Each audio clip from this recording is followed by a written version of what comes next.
how to fix this account is not allowed to use WhatsApp. So if it's saying that your account is not allowed to use WhatsApp or something like that, then that might be due to various reason.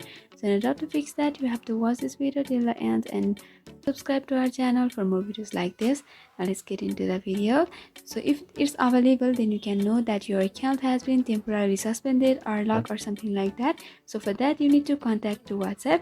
So for that, you just have to open up to Google over here, and in the search bar you just have to tap and search for WhatsApp contact, and right after doing that you'll be able to see the contact us or contact WhatsApp option.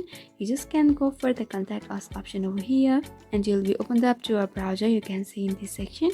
So here you have to enter your information and go for the next step. So the first step, you need to enter your mobile number in this section, and here you have to enter your confirm email address, and you have to explain how do you use WhatsApp. That can be Android, iPhone or anywhere, and you have to enter your message at the below section.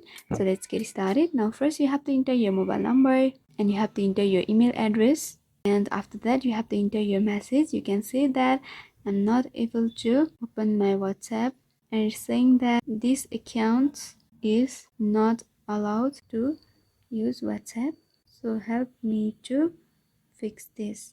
You can write like this, but you need to enter at least 30 characters over here so you can explain many more things.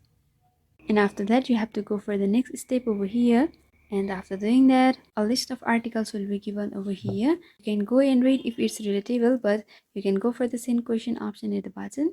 And after doing that, your problem will be sent to WhatsApp, and they will contact you through any media, and they will guide you to fix your problem.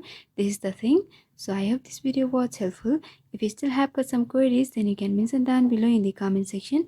Thanks for watching.